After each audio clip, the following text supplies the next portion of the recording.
એક સમયે ભગવાન શ્રી કૃષ્ણ પોતાની ગોકુળમાં વસતા હતા. ત્યાંના બધા ગોપીઓ દર વર્ષે ઇન્દ્રદેવની પૂજા કરતા, કારણ કે તેઓ માનતા કે વરસાદ ઇન્દ્રદેવ કરતા હોવાથી ગાયોને ચરાવવા માટે લીલું ઘાસ મળે અને પાક ઉગે.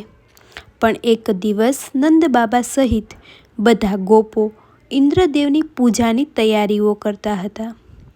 એ સમયે શ્રી કૃષ્ણએ પૂછ્યું, બાપા, આ પૂજા ક્યાં દેવ માટે કરી રહ્યા છો? ત્યારે નંદબાબાએ કહ્યું, બેટા, આ તો ઇન્દ્રદેવની પૂજા છે. તેઓ વરસાદ વરસાવે છે, એટલે અમે એમની પૂજા કરીએ છીએ.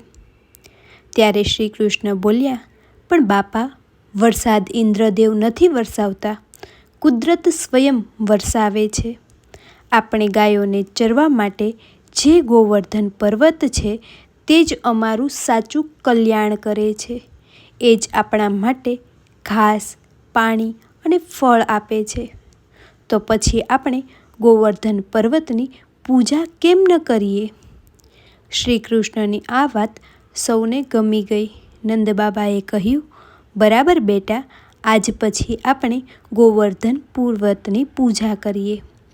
તેથી સૌએ ઇન્દ્રની જગ્યાએ ગોવર્ધન પર્વતની પૂજા શરૂ કરી. ગોવર્ધનને ધૂપ, દીપ, નૈવેદ્ય, ફૂલ, ફળ, મીઠાઈ અને દૂધ દહીંથી સમજાવ્યો. શ્રી કૃષ્ણ પોતે ગોવર્ધન પર્વતનું રૂપ ધારણ કરી બધા ગોપો પાસેથી પૂજા સ્વીકારી. પછી સૌએ પરિક્રમા કરી, ભોજન લીધું અને આનંદ કર્યો. પરંતુ ઇન્દ્રદેવને આ ખબર પડી. તેઓ ખૂબ ગુસ્સે થયા. બોલ્યા, આ ગોકુળવાસીઓએ તો મારી પૂજા છોડી દીધી છે. હવે હું એમને મારી શક્તિ બતાવીશ. તેમણે પોતાના વ્રજથી ભયંકર વરસાદ વરસાવ્યો. વીજળી, તોફાન અને ભારે વરસાદથી આખું ગોકુળ ડૂબી ગયું. ગોપો ડરી ગયા અને શ્રી કૃષ્ણ પાસે દોડી આવ્યા. પ્રભુ, અમને બચાવો. શ્રી કૃષ્ણ હસ્યા અને બોલ્યા, ડરશો નહીં. તેમણે પોતાના નાનકડા અંગૂઠા ઉપર ગોવર્ધન પર્વત ઉપાડી લીધો, જાણે નાનકડી છત્રી હોય એમ. બધા ગોપીઓ ગાય, બછડા એનાથી નીચે આશરો લીધો.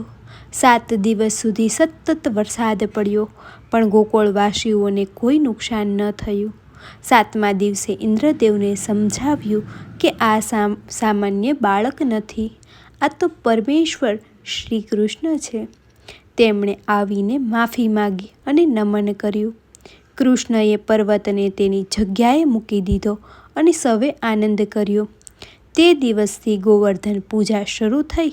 દિવાળી પછીના દિવસે ગોવર્ધન પૂજા અને અન્નકૂટ ઉત્સવ ઉજવવામાં આવે છે.